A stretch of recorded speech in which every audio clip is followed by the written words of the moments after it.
Welcome to the deep dive. Today we're getting into something really central to treating vascular conditions, medical imaging. It's a huge topic. Yeah, and we want to cut through some of the complexity to all the key insights about, why it's so important, but also the need to understand and manage the risks, specifically radiation risks. That's crucial. And we'll also explore the different kinds of imaging we use day to day. Think of this as your shortcut to getting a really solid handle on a complex area. Hopefully we'll uncover some interesting angles too. Our goal here is really to give you a clear, practical understanding of radiation exposure in these vascular procedures. Okay. And we'll look at the main tools, everything from arteriography, which has been around a while, to the newer molecular imaging techniques. So you'll understand not just what they are, but why picking the right one and Right. being aware of the risks is so vital. Exactly. And just so everyone knows, our discussion today is grounded in solid information. We're drawing from several chapters of Rutherford's Vascular Surgery and Endovascular Therapy, the 10th edition. Yeah, it's the definitive text, really. So we're getting info straight from the experts. Great. Okay, let's dive in. Let's start with something that feels increasingly relevant, the risks that come with radiation exposure in these procedures. Right.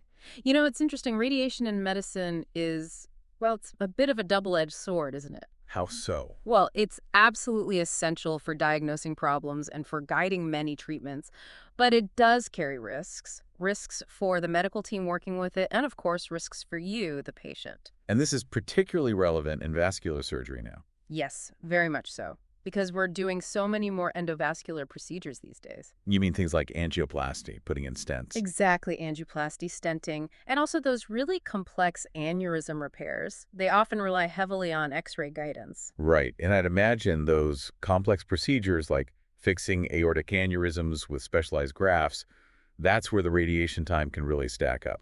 Precisely. When we tackle these complex cases, we might need to use steeper angles with the imaging gantry. The procedures themselves can just take longer. Makes sense. And sometimes we have to magnify the image quite a bit to see the fine details we need. Okay. And all of that, the angles, the time, the magnification, it can lead to significantly higher radiation doses for both the patient and the team. And it's not just during the procedures themselves, is it? What about diagnosis and follow-up? That's another key point. We're using computed tomography, angiography, or CTA much more frequently now, both for the initial investigation of vascular problems and, importantly, for follow-up checks after treatment. So that adds to the lifetime dose. It certainly can, yeah. Over time, some patients might accumulate a significant lifetime radiation exposure just from necessary diagnostic and follow-up scans. Okay, so we know there are risks. Yeah. But how do we actually talk about radiation dose? How do we measure it? It's not like something you feel. That's a fundamental question. To really quantify the potential harm and set safety limits, we use a few different terms. First, there's the absorbed dose. Absorbed dose. Yeah, that's basically the amount of energy the radiation deposits in a specific tissue in your body, usually measured in grays or milligrays. Okay. Then we have the equivalent dose. This one tries to account for the fact that different types of radiation, like alpha particles versus X-rays, can cause different amounts of biological damage even at the same absorbed dose. So it weights them somehow. Exactly. It uses a weighting factor. Yeah. For X-rays and gamma rays, which are what we primarily use in these procedures, that factor is 1. So for our purposes, the absorbed dose and the equivalent dose are roughly the same. Equivalent dose is measured in Sieverts, SV, or millisieverts, MSV. Sieverts, got it.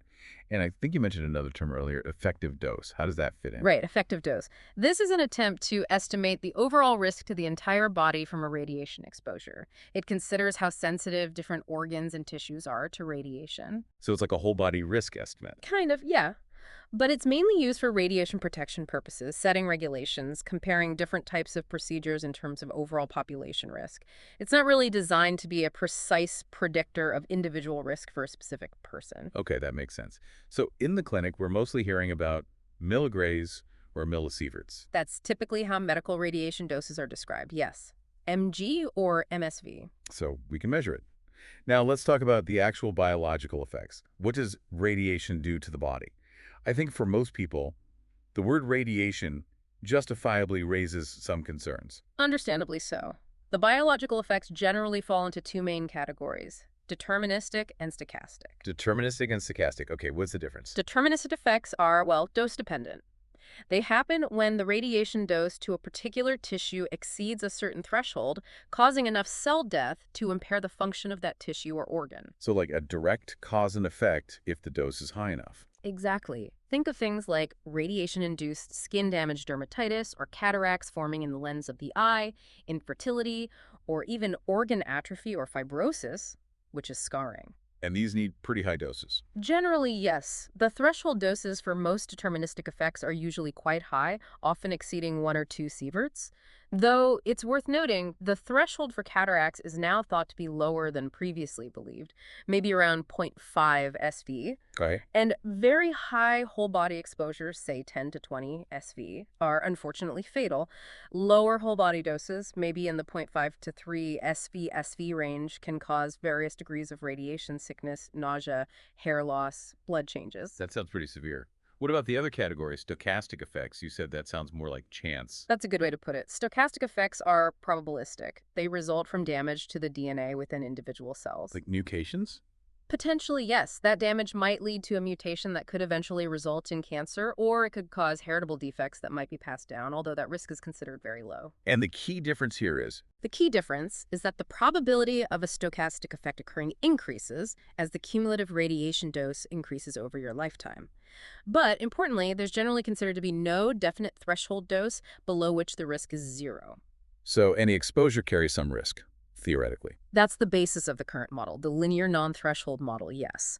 Although the risk is considered very low at doses below about 100 millisv per year. Also, if a stochastic effect like cancer does occur, its severity isn't related to the dose received. How big is that risk? Can we quantify it? We can estimate it. Based primarily on studies of atomic bomb survivors and other exposed populations, the estimated lifetime risk of developing a fatal cancer is about 4% per sievert of lifetime equivalent dose. 4% per sievert. How does that compare to like general cancer risk? Well, the general background risk of dying from cancer from all causes is around 20%. So an additional 4% risk from a 1 Vita is significant, but needs to be seen in that context. Of course, most medical exposures are much, much lower than 1 SV. It's often expressed as 0.004% per MSC. Okay.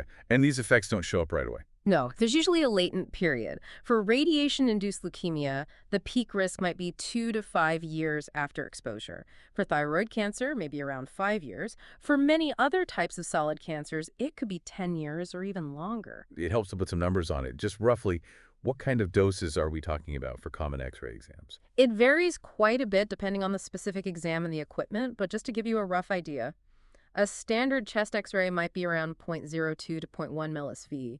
A CT scan of the abdomen could be anywhere from 5 to 20 millisv, maybe more. Wow, so CT scans are quite a bit higher. Yes, generally much higher than plain X-rays. Yeah. And a vascular intervention using fluoroscopy. Well, a 10-minute procedure in a cath lab could easily be equivalent to hundreds of chest X-rays in terms of dose. That really puts it into perspective. Okay, understanding these risks is clearly vital. What are the fundamental principles guiding radiation protection in medicine? The International Commission on Radiological Protection, the ICRP, outlines 3 core principles. First is justification, meaning any procedure involving radiation exposure should have a clear medical benefit that outweighs the potential radiation detriment. We have to be sure it's necessary. Okay, justification. What's next? Second is optimization. This is probably the one healthcare workers focus on most day to day. It's the principle of keeping all radiation exposures as low as reasonably achievable. Oh, Hear the acronym FLRI all the time. Lara. Right. And the third principle is the application of dose limits. These are regulatory limits set for radiation workers and for the general public to ensure that no individual is exposed to an unacceptable level of risk. What are those limits, typically? For the general public, the limit is 1 millisv per year above background radiation. For radiation workers, it's 20 millisv per year, averaged over 5 years, with a maximum of 50 millisv allowed in any single year. And below those occupational limits, the risks are considered pretty low. Yes, for occupational exposure, health risks are generally considered small at levels below 50 to 100 millisv per year. For context, the average natural background radiation exposure in many places is around 3 millisv per year. Aircrew flying long-haul routes might get around 5 millisv per year just from cosmic radiation at altitude. Okay, so justification, optimization, Al-array, and dose limits. In a practical sense, in the operating room or the angiography suite, what does Al-array actually involve? What are people doing to minimize the dose? It's a whole range of things, really. Starts with making sure the X-ray equipment is properly maintained and functioning optimally. Then there are strict safety protocols everyone needs to follow. Like using shielding. Absolutely. Personal protective equipment is key. Lead aprons are a standard. A mere 0.25 millimeter lead equivalent apron attenuates about 96% of scattered radiation, and a 0.5 millimeter one blocks about 99%. So thicker is better, but heavier too, I guess. Exactly. And it's crucial to wear them correctly and face the X-ray source. Lead glasses to protect the eyes from cataracts and thyroid shields for the neck are also essential. What about hands? Do people wear lead gloves? They exist, but they're less commonly used in vascular procedures because they can significantly reduce tactile sensitivity, which is really important when you're manipulating fine wires and catheters. Makes sense. What else? Using barrier shields, those large lead acrylic shields on booms, is very effective. Limiting the number of personnel in the room to only those essential for the procedure. Using intermittent fluoroscopy, tapping the pedal only when you need to see rather than continuous X-ray. So not just leaving your foot on the pedal. Definitely not. Viewing the monitor image rather than looking directly at the patient during fluoro. Proper table positioning and using collimation effectively. Collimation. Yeah. That's narrowing the beam. Yes, restricting the X-ray beam to only the specific area of interest. This reduces the volume of tissue irradiated and also cuts down on scatter radiation. Minimizing the use of magnification modes is also important, Why magnification? because magnifying the image electronically usually requires the machine to increase the radiation output, sometimes by 2 or 3 times, to maintain image brightness. Modern systems often have ways to digitally zoom a stored image, which is preferable. Okay, and optimizing the machine's settings. Right, using higher kVp, kilovoltage peak, and lower MA, milliampere-brooch, lower frame rates for fluoro acquisition, using pulsed fluoroscopy instead of continuous, choosing the largest appropriate image intensifier field size. These all help reduce dose, though larger patients inherently require higher machine output to penetrate adequately.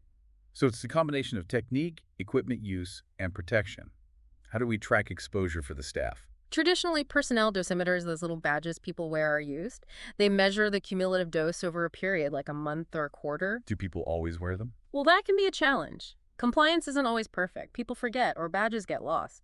That's where newer technologies are coming in, like Bluetooth-enabled smart dosimeter. Oh, smart dosimeters. Yeah, devices like the Instadosa badge. They can provide real-time dose readings directly to a smartphone or computer.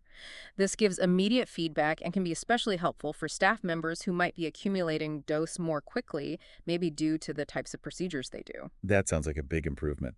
Now, you mentioned pregnant patients and workers earlier. That's clearly a sensitive situation. What are the specific guidelines? Yes, utmost caution is required. For a pregnant patient, the risk to the fetus depends significantly on the dose and the stage of gestation, with the first trimester being the period of highest sensitivity. So avoid X-rays if possible. Absolutely. Any diagnostic procedure involving ionizing radiation should be deferred until after pregnancy if feasible, or replaced with a non-radiation modality like ultrasound or sometimes MRI. If an X-ray procedure is necessary, the patient must be fully informed of the potential risks. And for pregnant staff members? The guiding principle is to keep the cumulative radiation dose to the fetus below 1 millisV during the entire pregnancy period. This is typically monitored by having the worker wear a second dosimeter at waist level, underneath their lead apron. Under the apron, okay. Yes, because the apron significantly reduces the dose reaching the fetus. Regulatory bodies like the National Nuclear Commission recommend an equivalent dose limit of no more than 5 millisV to the fetus over the entire pregnancy, or less than 0.5 millisV in any given month. And is it possible to work safely in that environment while pregnant? Studies, including one looking specifically at female vascular surgeons and trainees, have shown that with appropriate precautions, meticulous use of shielding, maximizing distance, minimizing fluoro time, the fetal radiation exposure during procedures is negligible. That's really reassuring to hear. Okay, we've covered the critical aspects of radiation safety. Let's switch gears now and talk about the imaging technologies themselves. You mentioned arteriography is still considered the gold standard. That surprised me a bit, given things like CTA and MRA. It might seem counterintuitive with all the advances, you're right, but yes, conventional arteriography often remains the benchmark against which other vascular imaging is compared, especially for certain applications. So even though we use alternatives like duplex ultrasound mapping, CTA, and MRA more and more. Exactly. Even with those great tools, a deep understanding of basic and advanced arteriographic techniques, the detailed arterial anatomy, the equipment, the contrast agents, potential complications, and how to interpret the images accurately, all that is still absolutely fundamental for anyone specializing in vascular disease. So what's involved in setting up for an arteriogram? What's the essential equipment? Well, first you need the right venue. This could be a dedicated angiography suite with a fixed C-arm system, or sometimes a high-quality portable C-arm unit can be used, perhaps in a hybrid operating room. Fixed versus portable, what are the pros and cons? Fixed mount units generally have more powerful X-ray generators. This allows for better image detail and better penetration, which is really important in larger or obese patients. They also often have larger image intensifiers or flat panel detectors, giving a wider field of view. Which means less radiation, potentially. Potentially, yes, because you might capture the area of interest with fewer exposures or less panning. Plus, fixed systems usually have sophisticated tableside controls for precise movement of the C-arm and the table itself. That's very helpful for complex work, like in the visceral arteries or the cerebral circulation. And portable units. Portables offer flexibility and mobility, and they're generally less costly. They might be sufficient for many standard peripheral or venous procedures, but might lack the power or features needed for the most complex cases. Okay, beyond the C-arm, what else is crucial? You need the imaging hardware itself. The generator, the C-arm with its image intensifier or detector, viewing monitors, and critically, the digital image processing software. Then you need the tools to actually get into the vessel and inject contrast. Catheters, guide wires, introducer sheaths, and the contrast agents themselves, plus injection devices. Tell me about the catheters. I assume it's not just one size fits all. Oh, definitely not. There's a huge variety of catheters, different shapes for different arteries, different sizes, different lengths, different materials, different compatibilities with various guide wires. What are the main types? A key distinction is between end-hole catheters, which just have an opening at the very tip, and flush catheters, which typically have multiple side holes near the tip, in addition to the end hole. Why the difference? Flush catheters are designed for injecting a larger volume of contrast quickly and safely into big, high-flow vessels like the aorta or the iliac arteries. The side holes help disperse the contrast jet, reducing the risk of damaging the vessel wall. End-hole catheters come in many specific shapes, designed to selectively engage smaller branch vessels. Are there precautions with injecting through them? Yes. Power injection through an end-hole catheter needs care, especially in medium or small arteries, as the focused jet could potentially cause dissection. And power injection is generally avoided altogether in very small arteries, like the vertebral or tibial arteries. Let's talk contrast agents. The goal is to make the vessels visible on X-ray, right? Exactly. You need something that has a different radiodensity than the surrounding tissues and blood. Typically, we use liquid contrast agents containing iodine, which are denser than blood and show up as dark areas on the subtracted image, or bright on the non-subtracted image. But you mentioned CO2 earlier. Carbon dioxide. Yes, carbon dioxide arteriography is an important alternative. CO2 gas has lower radiodensity than blood, so when you inject it, it temporarily displaces the blood, creating a negative contrast image. Why use CO2? Its biggest advantage is that it's not nephrotoxic, it doesn't harm the kidneys. This makes it invaluable for patients who already have kidney problems, which is unfortunately common in patients with vascular disease. Does it work as well as standard contrast? The image quality with CO2 is generally considered inferior to conventional iodinated contrast. However, digital subtraction angiography, DSA technology, is essential and significantly enhances visualization. With good technique, you can often get diagnostic quality images. What techniques help improve CO2 imaging? Several things. Optimizing the image settings on the machine is important. Because CO2 is a gas, overlying bowel gas can really degrade the image, so sometimes medications are given beforehand. Rapid image acquisition, like 4 to 8 frames per second, is needed because the CO2 dissolves quickly.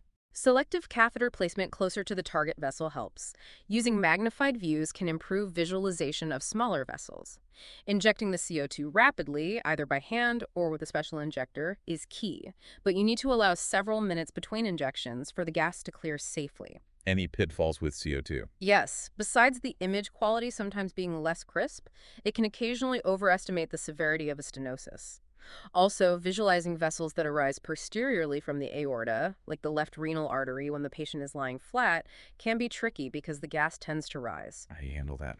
Sometimes repositioning the patient slightly, like tilting them, can help. Newer image processing techniques like digital variance angiography or DVA are also being explored to improve CO2 image quality by better handling motion artifacts. Okay, back to the standard liquid contrast agents. How are they typically injected?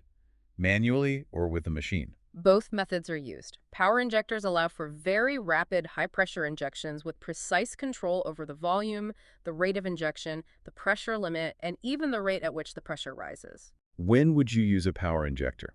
They're essential for large vessel angiography, like an aortogram, where you need to fill a large volume quickly.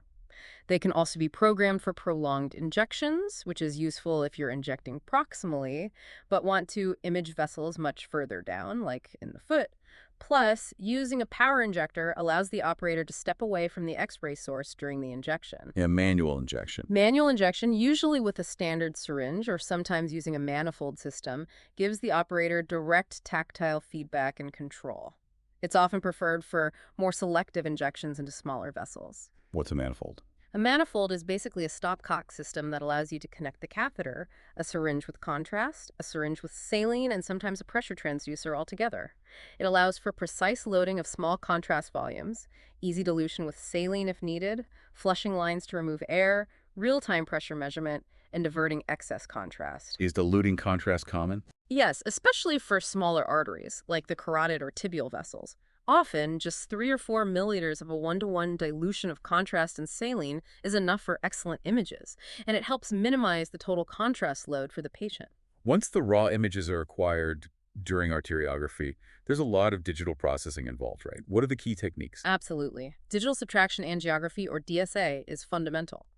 It takes a mask image before contrast is injected and digitally subtracts it from the subsequent images that contain contrast. This removes overlying bone and soft tissue, making the vessel stand out dramatically. What if the patient moves slightly? That's where pixel shifting comes in.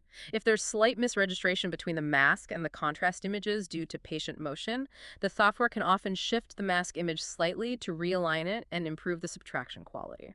What about visualizing a long segment of an artery? Techniques like view tracing or picopacification can help.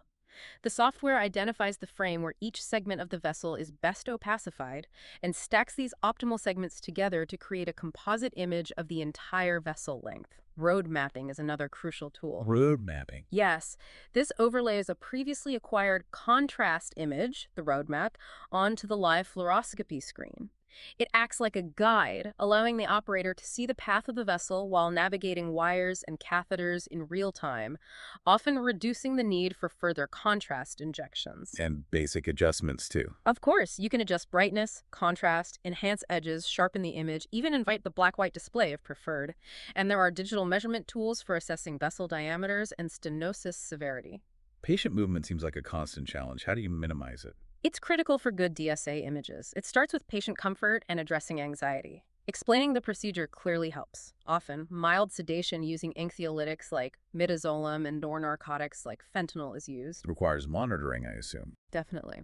If moderate sedation is used, it requires appropriate patient monitoring, ACLS-certified staff, and trained nursing support according to institutional protocols. Breathing motion is another issue. How do you manage that? For imaging the chest, abdomen, or pelvis, we usually ask the patient to hold the breath briefly during the image acquisition. For neck imaging, like carotid arteriography, asking the patient to avoid swallowing or talking during the crucial few seconds of filming is important. So despite the rise of CTA and MRA, arteriography clearly still has a major role. Absolutely. It often remains the primary diagnostic image, especially for visualizing very small vascular beds. Think the intricate vessels in the foot, hand, the visceral organs, pelvis, or brain. And it's unique in that it's often combined directly with therapeutic interventions in the same setting. Like measuring pressure or delivering treatment. Exactly. Intravascular pressure monitoring, infusing clot-busting drugs, taking blood samples directly from specific vessels, or performing embolization to block off bleeding points or tumors.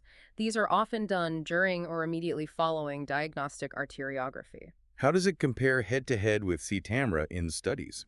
Study results comparing the diagnostic accuracy of arteriography versus CTA or MRA have sometimes been conflicting. Each modality has strengths and weaknesses. For instance, sometimes low-flow tibial vessels that might be targets for bypass surgery are better visualized with conventional arteriography than with DSA or other modalities. The optimal imaging strategy is often very case-specific and depends on the center's expertise and the surgeon's preference, too. What about future developments in arteriography? I think we'll continue to see better integration with other imaging modalities, leading to improved image fusion capabilities, perhaps providing more physiological information alongside the anatomy, and enabling even more precise targeted therapies delivered via catheter. But the fundamental skills remain essential. Fascinating. Okay, let's transition to another workhorse of vascular imaging, computed tomography angiography, or CTA. How has CT technology itself evolved? The evolution has been quite remarkable, really. We started with single-slice scanners, where the X-ray tube and a single row of detectors rotated around the patient to acquire one slice at a time. Seems slow. It was, relatively speaking. The big breakthrough was the development of multi-slice, or multi-detector, CT, often called MDCT. These scanners have multiple rows of detectors, Following faster scans. much faster, and they enable the development of spiral or helical scanning, where the patient table moves continuously through the gantry while the X-ray tube and detector array rotate continuously. So you acquire a whole volume of data quickly. Exactly. Modern MDCT scanners can cover large volumes of the body very rapidly, capturing the data needed for detailed vascular imaging often within a single breath hold. They can also acquire very thin slices, down to a millimeter or even less. What are the main advantages of this multi-slice approach for CTA? Speed is a major one. We can image, say, the entire abdominal vasculature during the optimal phase of arterial contrast enhancement. The ability to get those thin, isotropic voxels, basically tiny cubes of data, allows for high-quality reconstructions in any plane afterward. And the speed helps reduce motion artifacts that were more common with older, slower scanners. Contrast administration is obviously key for CTA. What are the critical factors there? Getting the timing and concentration of the contrast bolus just right is crucial. We need the arteries to be brightly filled with contrast during the scan acquisition. Key factors include the iodine concentration of the contrast agent, the rate at which it's injected, usually via a power injector, and the total volume injected. Have contrast volumes changed over time? Yes, definitely. In the past, larger volumes, maybe 120, 180 milliliters, were common.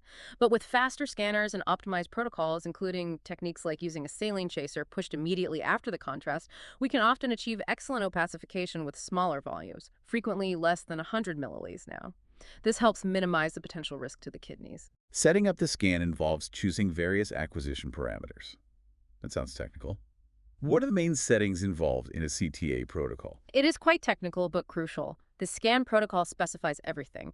The X-ray tube settings, kVp, kilovoltage peak, affecting beam energy, and MAs, milliampere seconds, affecting radiation quantity and image noise, the gantry rotation time, the length of the helical scan, the pitch, how fast the table moves relative to rotation, the collimation, beam thickness. And patient instructions. Yes, patient instructions like breath holding are part of it, Great. plus the contrast details, dosage, injection rate, timing delay before scanning starts. Then there are reconstruction parameters like slice thickness and interval. And importantly, optimizing the radiation dose while ensuring diagnostic quality. Field of view, FOV, is another setting. Some of these are set before the scan, some after. That's right. The pre-scan parameters, kVp, MAs, pitch, collimation, are locked in once the scan starts and directly impact image quality and radiation dose. Post-scan parameters, like how the images are reconstructed, can be adjusted afterward. Can you elaborate a bit on MAs, collimation, and pitch? What do they practically affect? Sure. MA is directly related to the radiation dose and image noise. Higher MA generally means less noise, a clearer image, but more radiation. Collimation determines the thickness of the acquired slices, affecting the resolution along the patient's long axis, the z-axis. Thinner collimation gives better z-axis resolution, but might require slower scanning or higher dose. Pitch affects how the helical data is sampled. A higher pitch allows faster coverage, but can potentially introduce artifacts if too high. With MDCT, the relationship between pitch and dose is more complex than with single-slice CT. I see. What about post-scan adjustments? After the raw data is acquired, we choose the reconstruction interval or index how far apart the reconstructed axial images are. We also select the final slice width for viewing, which can be thicker than the acquisition collimation if desired. AG creating 5 mm thick images from 1 mm data. And the field of view, FOV, determines the area displayed in each axial image. A smaller FOV focused on the area of interest improves the in-plane spatial resolution. Is there such a thing as dynamic CT scanning for vessels? Yes, dynamic CT involves repeatedly scanning a fixed location over time as the contrast bolus passes through. This allows you to visualize the arterial phase, the capillary blush, and the venous phase, giving information about tissue perfusion.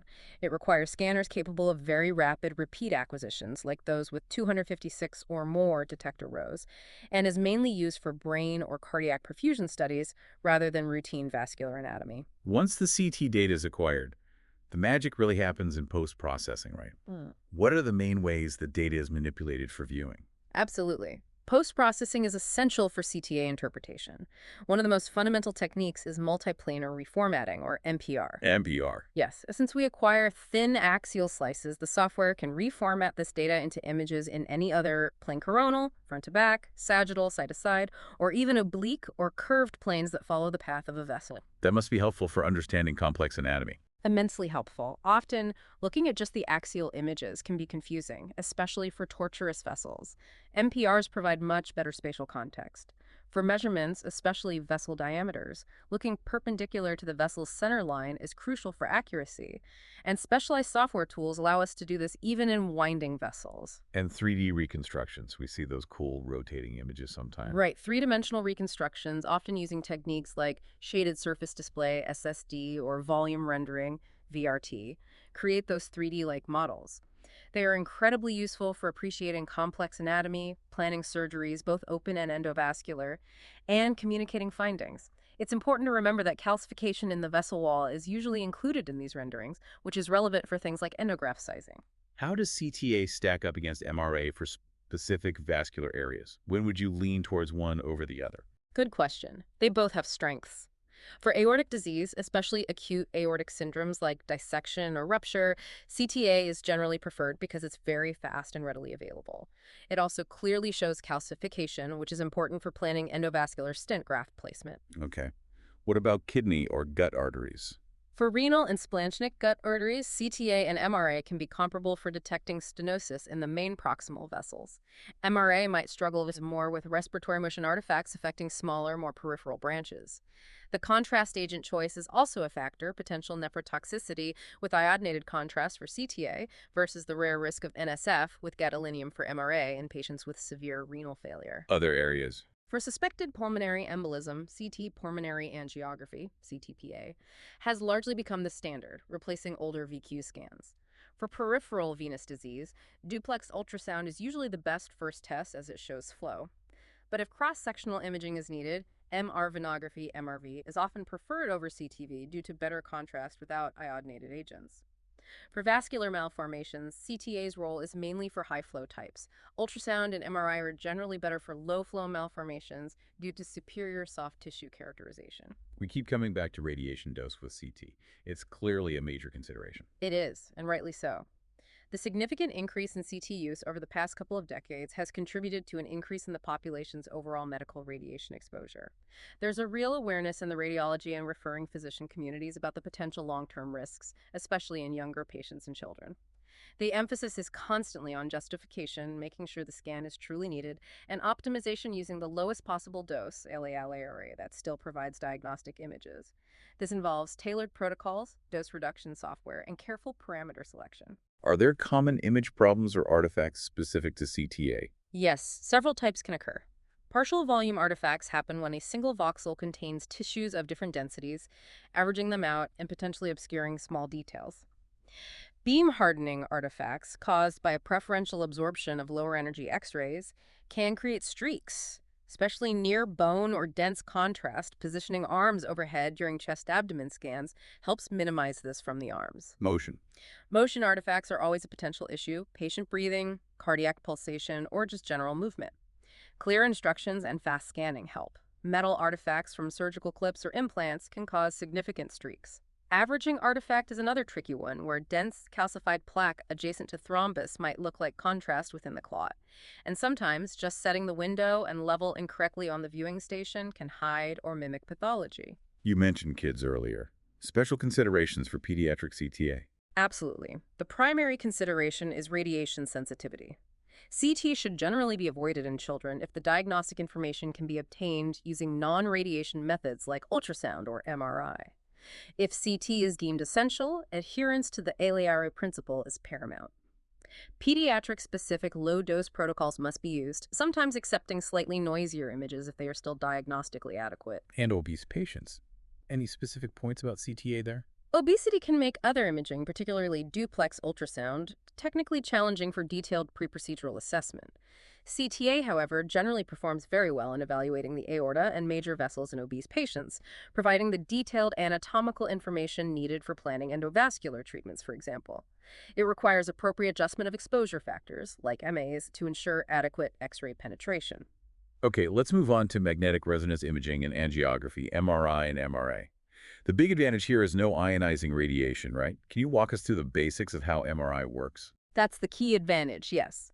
MRI uses a powerful main magnetic field, rapidly switch magnetic field gradients, and radio frequency RF pulses. It's based on the behavior of protons, the nuclei of hydrogen atoms, which are abundant in the body's water and fat. What does the magnetic field do? The strong external magnetic field, typically 1.5 or 3 Tesla T in clinical scanners, causes a small fraction of these protons to align themselves with the field. This field strength also determines the specific frequency, the Larmor frequency, at which these protons will resonate or absorb energy when hit by an RF pulse. 3T systems generally offer higher signal, which can be beneficial for MRA. And the gradients. Magnetic field gradients are temporary, weaker magnetic fields that are superimposed on the main field. They cause the magnetic field strength to vary linearly across the patient. This means protons in different locations will precess, wobble, and resonate at slightly different frequencies.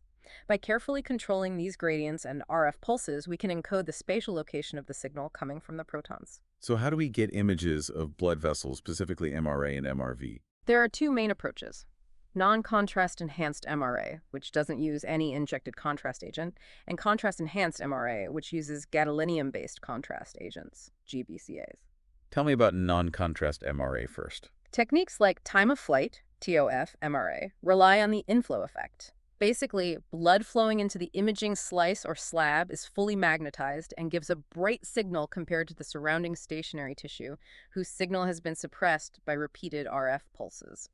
We can use additional saturation pulses to eliminate signal from either arteries or veins, depending on what we want to see. Is TFF used much now? It was largely superseded by contrast-enhanced MRI for many applications, but there's been a resurgence of interest in non-contrast techniques, partly due to the concerns about NSF with gadolinium in renal impairment. Newer non-contrast methods, some using ECG gating or subtraction techniques, are showing real promise and might eventually replace contrast-enhanced MRA in many situations, though they often require very good magnetic field homogeneity. Okay, so what about contrast-enhanced MRA? How does gadolinium help? GBCAs work differently than iodinated contrast in CT. Gadolinium is paramagnetic. It shortens the T1 relaxation time of nearby protons in the blood.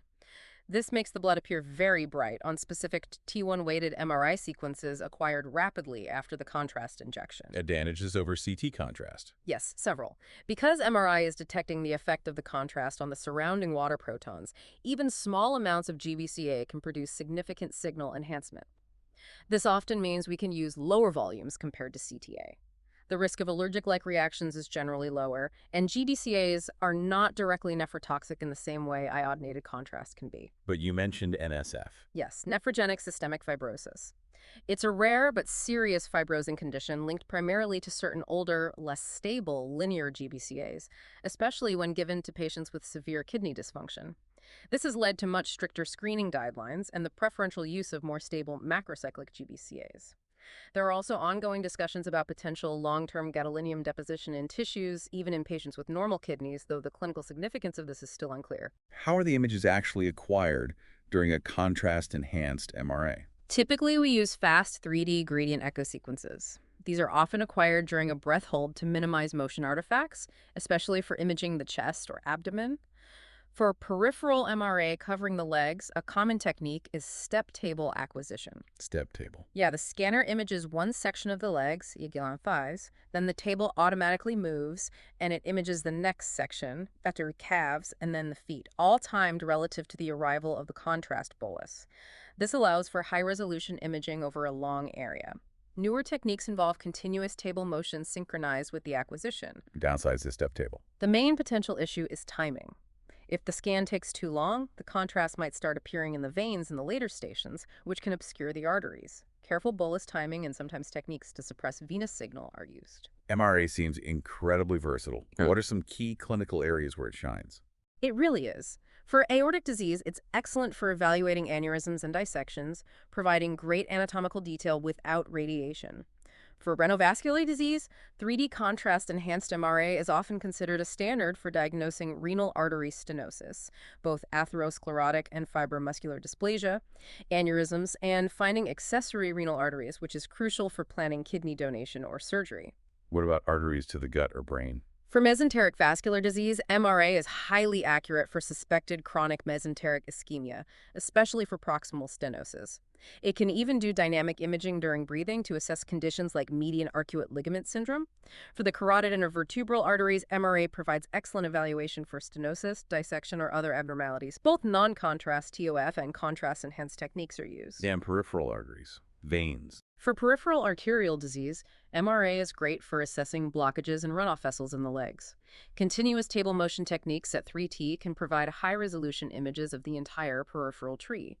For venous disease, MRV, it's useful for central veins, like SVC or IVC thrombosis, and deep veins, especially pelvic DVT, which can be missed by ultrasound. It's also good for evaluating transplant vessels, vascular thoracic outlet syndrome, and large vessel vasculitis like Takayasu arteritis. What about patients with implants like pacemakers or stents? Is MRA possible? Historically, pacemakers were a major contraindication. However, many newer pacemakers and implantable defibrillators are now designated MRI conditional, meaning they can be safely scanned under specific strict conditions regarding field strength, scan parameters, and monitoring. Thorough screening is absolutely essential. And stents or coils? Most vascular stents, filters, and coils are made of non-ferromagnetic or weakly ferromagnetic materials, like nitinol or platinum, and are considered MRI safe or MRI conditional shortly after implantation.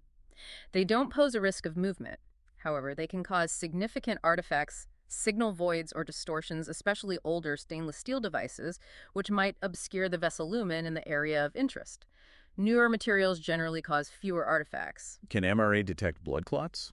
Yes, thrombus typically appears as a signal void on flow-sensitive sequences like TOF or phase contrast, or it can sometimes be directly visualized as intermediate signal on other sequences, particularly T1-weighted images before contrast. Are there newer types of MR contrast agents being developed? Yes. Blood pool contrast agents, BPCAs, were designed to remain in the bloodstream much longer than conventional GBCAs, allowing for longer imaging times and potentially imaging both arteries and veins in equilibrium.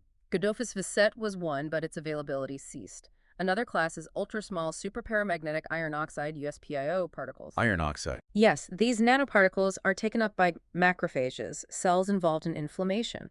They can be used to image inflammation in vessel walls or infections. Ferromoxetol, an USPIO used to treat iron deficiency anemia, has also shown promise as an MRA contrast agent, particularly in patients with renal failure as it avoids gadolinium. Can MRI actually measure blood flow, not just show the anatomy? Yes, using phase contrast MRI techniques. The signal intensity in these images is made proportional to the velocity of blood flow in a specific direction. This is routinely used in cardiac MRI to quantify flow across valves or through shunts. It can be extended to 3D velocity mapping, often called 4D flow MRI, 3D space plus time. 4D flow. What's that used for? It allows visualization and quantification of complex flow patterns, for example, in aortic dissections, aneurysms, or congenital heart disease, providing insights beyond just the anatomy. Time-resolved MRA is another advanced technique. How does that work? It involves acquiring multiple image sets very rapidly during the first pass of the contrast bolus. This creates a dynamic movie of the contrast flowing from arteries into veins, helping to select the optimal arterial phase for diagnosis and minimize venous overlap. What's on the horizon for MRA? There's exciting research into MR molecular imaging, developing contrast agents that bind specifically to targets within atherosclerotic plaques, like markers of inflammation or thrombosis. Also, continued improvements in speed and resolution might make non-invasive MRA a viable alternative to CT for assessing coronary artery disease in the future. So comparing CTA and MRA, It really sounds like a tailored choice based on the clinical question, patient factors, and local resources. That's a perfect summary. MDCT offers speed and robust high resolution.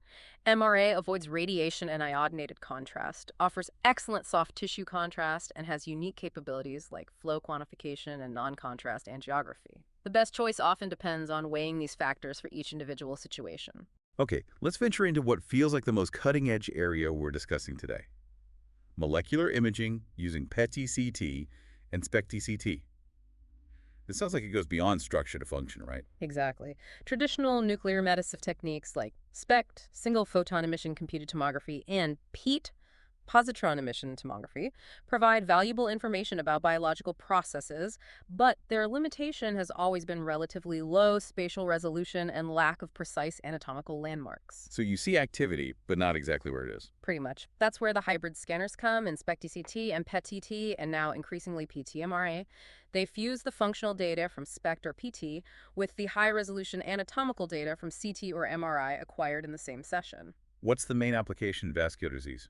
A major focus is using molecular tracers to assess inflammation and infection.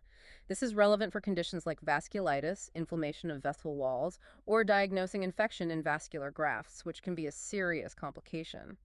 It holds promise for early diagnosis, determining the extent of disease activity, and monitoring response to therapy. How does combining them improve things? It significantly improves sensitivity. We can detect smaller areas of abnormal activity by correlating them with specific anatomical structures, like an arterial plaque. It can also improve specificity, confirming that the activity seen on PET-SPECT is truly located within a vessel wall or graft, not just an adjacent tissue. Plus, it offers convenience, a one-stop shop combining functional and anatomical imaging. You mentioned tracers. Is it mostly FDG, the glucose analog used in cancer? FDG, fluorodeoxyglucose, is definitely the most commonly used PT tracer currently, and it's valuable because inflammatory cells are metabolically active and take up glucose FDG. However, there's a lot of research into developing and testing other tracers that target more specific aspects of vascular disease. Like what? Things targeting different stages of atherosclerosis, perhaps labeled LDL cholesterol, markers of platelet activation or fibrin deposition in clots, molecules involved in apoptosis, cell death within plaques, or enzymes like matrix metalloproteinases that are involved in plaque rupture. Many probes target inflammatory cells like macrophages more specifically than FDG. Let's talk applications. Atherosclerosis using FDG PPC-CT. What have we learned? It's provided some fascinating insights. We see increased FDG uptake in vessel walls is common in older patients, especially those with cardiovascular risk factors. Symptomatic carotid arteries often show higher FDG uptake than asymptomatic ones, even with similar degrees of stenosis. Suggesting inflammation is key. Strongly suggesting it, yes. Studies combining FDG PET with MRI show that plaques with features of instability like a large lipid core or internal hemorrhage tend to have higher FDG uptake. The uptake correlates well with the density of macrophages within the plaque, indicating it reflects active inflammation, not just plaque size. Any link to stroke risk? Yes, increased carotid FDG activity has been observed in patients who've recently had a stroke or TIA. It also correlates with systemic inflammatory markers like C-reactive protein. This supports the concept that plaque inflammation is linked to clinical events. Higher vascular FDG uptake is also seen in patients with multiple risk factors, known coronary disease, diabetes, and metabolic syndrome. What about the calcium we see on CT? How does that relate to FDG uptake? It's complex and not fully resolved. Sometimes FDG uptake and calcification appear in the same location, suggesting inflammation can persist even in heavily calcified advanced plaques. Other times you see uptake without calcification, maybe earlier stage inflammation, or calcification without significant uptake, perhaps stable, burnt-out plaque. Some studies find no correlation or even a negative one. It likely reflects the dynamic and heterogeneous nature of atherosclerosis. Are any of those other non-FDG tracers for atherosclerosis getting close to clinical use? Progress has been slower than hoped. Tracers like labeled LDL or oxidized LDL showed promise in animals but have challenges like slow blood clearance in humans. Labeled antibodies against plaque components or platelets have been tried experimentally, but often suffer from poor target-to-background ratios or require stopping medications. While many concepts are promising, FDG remains the main molecular imaging tool for inflammation in clinical practice for now. What about vasculitis, inflammation of the vessel walls? This is an area where FDG PCT has become increasingly important. Vasculitis often presents with nonspecific symptoms, and FDG-PET can often detect inflammatory changes in the large vessel walls earlier than structural changes become apparent on CT or MRI. So early diagnosis. Potentially, yes. It can show the extent of vessel involvement, sometimes revealing more affected areas than MRI. High sensitivity and specificity have been reported, especially in untreated patients with active disease like giant cell arteritis, GCA, or Takayasu arteritis, TA. We see increased FDG uptake in the aorta and its major branches in these conditions. Any limitations? It can sometimes be difficult to interpret in the temporal arteries in GCA due to background brain uptake or the small size of the vessels. But overall, FDG-PET is often superior to purely anatomical imaging for initial diagnosis and for monitoring treatment response in large vessel vasculitis, as the FDG uptake often decreases as the inflammation subsides with therapy. And diagnosing infected vascular grafts. FDG-PET is quite sensitive for detecting graft infections. However, its specificity can be lower than other nuclear techniques like labeled white blood cell scanning, especially in the early postoperative period. Why lower specificity? Because inflammation due to normal healing or a chronic sterile inflammatory reaction around the graft material can also cause increased FDG uptake. Intense focal uptake is more suggestive of infection than diffuse linear uptake, but correlating the PET findings precisely with the graft anatomy on the CT component is crucial for accurate interpretation. So powerful tools, but what are the main limitations or risks of molecular imaging? Resolution is still a limitation compared to CT or MRI. PET resolution is typically around 4 or 5 millimeters. Developing and validating new specific molecular probes is a complex and expensive process. And the hybrid scans, like PT-CT, do involve radiation exposure from both the tracer and the CT component, although technology advances are constantly reducing the CT dose. PT-MRI offers the advantage of limiting radiation exposure to just the PD tracer. What's the future hold here? Continued development of more specific tracers is key. Standardization of imaging protocols and interpretation criteria is ongoing. PETA-MRI technology will likely become more widespread, leveraging the strengths of both modalities. It really requires a multidisciplinary approach involving nuclear medicine specialists, radiologists, and vascular clinicians working together. Okay, let's move to our final modality. Intravascular ultrasound, or IVUS. This is a unique imaging from inside the vessel. That's right. IVUS uses a miniature ultrasound probe mounted on the tip of a catheter. The catheter is advanced over a guide wire directly into the artery or vein you want to examine. And it looks outwards. Yes, the transducer emits high-frequency sound waves 360 degrees around the catheter and listens for the echoes bouncing back from the vessel wall and any plaque. This creates a cross-sectional tomographic image of the vessel from the inside out. How are those images interpreted? What do the shades of gray mean? It's based on echogenicity, how bright or dark the tissue appears.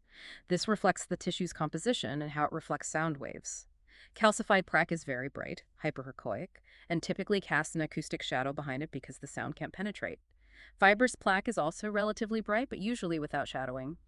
Soft, lipid-rich plaque, which is often associated with instability, tends to be darker, hypoechoic, or echolucent. Can you get a 3D view? Yes, by recording the cross-sectional images continuously as the IVUS catheter is pulled back through the vessel at a controlled speed, software can reconstruct these slices into a volumetric 3D rendering of the vessel segment.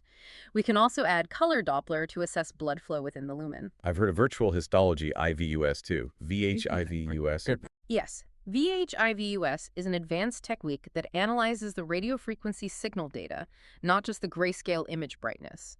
Based on the frequency and amplitude patterns of the backscattered ultrasound, it classifies the plaque components into different types, typically fibrous, fibrofatty, dense calcium, and necrotic core, lipid-rich, and displays this as a color-coded map overlaid on the grayscale image. Is it accurate? Studies comparing VHIVUS to actual histology of plaque specimens have shown reasonably high accuracy in identifying these different plaque components. It gives us information about plaque composition that goes beyond just the grayscale appearance. How is IVUS used clinically? Where does it add value? It has numerous applications. In peripheral artery disease, PA, IVUS provides precise measurements of vessel size and stenosis severity, which can be more accurate than angiography alone. It helps characterize plaque morphology. Is it soft, fibrotic, calcified? This can guide the choice of treatment like atherectomy or stenting. Does it improve outcomes? Several studies suggest IVUS guidance during PE interventions, like stenting in the femoropopliteal artery, may be associated with better procedural results, improved patency rates, and potentially lower rates of target lesion revascularization. It's particularly good at detecting vessel dissections after treatment or assessing stent expansion and apposition against the vessel wall. Many experts advocate for its liberal use in complex peripheral interventions. Any other key uses? It's invaluable for guiding true lumen reentry during complex procedures for chronic total occlusions, CTOs. In carotid stenting, it can assess plaque morphology and ensure optimal stent placement. In endovascular aneurysm repair, VAR, it's used for accurate vessel sizing pre-procedure, guiding graft deployment intraoperatively, assessing graft deposition, and identifying endoleaks. It's also very useful in managing aortic dissections, helping to identify the true and false lumens and entry tiers. What about veins? IVUS is arguably even more impactful in venous interventions. Venography shows the lumen silhouette but tells you little about the vein wall or the nature of a blockage. IVUS provides direct visualization. It's excellent for diagnosing and guiding treatment of iliac vein compression, May-Thurner syndrome, and other venous stenoses or obstructions. It's more sensitive than venography for detecting residual thrombus after DVT treatment, and it's increasingly used to guide IVC filter placement, allowing accurate sizing and potentially avoiding contrast use. So it offers information other modalities don't. Precisely. Compared to angiography venography, it shows the wall and plaque, not just the lumen. Compared to non-invasive imaging like CTAMRA, it provides real-time images during an intervention. It gives morphological detail that pressure measurements like FFR don't provide. While intravascular MRI or OCT can also characterize plaque, IVUS offers a good balance of resolution, penetration depth, ease of use, and cost-effectiveness for many peripheral and aortic applications. Other limitations? Image quality depends on good catheter contact and technique. The angle of the ultrasound beam matters. Penetration can be limited in very large vessels or through extensive calcium. Forward-looking IVUS is still under development, and there's a cost of the equipment and disposable catheters. Lastly, let's look briefly at the future. What are the major trends in vascular imaging overall? A big trend is the move towards hybrid operating rooms equipped with high-quality fixed C-arm angiographic systems, offering superior imaging capabilities compared to portable C-arms for complex endovascular procedures. With a continued focus on safety. Absolutely. The LARA principle remains paramount, driving innovation in low-dose imaging techniques and enhanced radiation protection measures for both patients and staff. Designing these hybrid suites involves careful consideration of workflow, imaging needs, and radiation safety. What about image guidance? Advanced 3D imaging and image guidance are becoming standard. Detailed preoperative CTA or MRA datasets are used extensively for planning. Image fusion technology, which overlays these preoperative 3D maps onto live fluoroscopy, is increasingly used. How does fusion help? It provides a real-time anatomical roadmap during the procedure, potentially reducing the need for additional contrast injections and lowering radiation exposure by guiding catheter and wire manipulation more efficiently. We're also seeing advancements in techniques like 4D flow MRI, offering more objective ways to quantify flow dynamics, and exploration of alternative tracking methods like optical or electromagnetic systems for guidance. This has been a really comprehensive journey through vascular imaging. Just to wrap up, what are the key takeaways for our listeners? I think the main points are that medical imaging is absolutely indispensable in modern vascular care, but it comes with responsibilities. Understanding and minimizing radiation risks through justification and optimization, ALRA, is critical for everyone involved. And we have an amazing toolkit available. We really do. From arteriography to IVUS to molecular imaging, we have a range of powerful modalities. Each has unique strengths, limitations, and safety considerations. Choosing the right test for the right patient at the right time is key. It underscores the importance of informed decision-making. Understanding why a certain test is chosen, the safety measures used, and appreciating the continuous advancements happening in this field. Exactly. It's about leveraging these powerful tools wisely and safely. So maybe a final thought to leave our listeners with. As this technology keeps accelerating, how do we strike that perfect balance, the balance between incredible image detail, minimizing radiation exposure, managing costs, and truly personalizing vascular care? What new frontiers in understanding and treating vascular disease will these innovations unlock next? Thanks for joining us on this deep dive.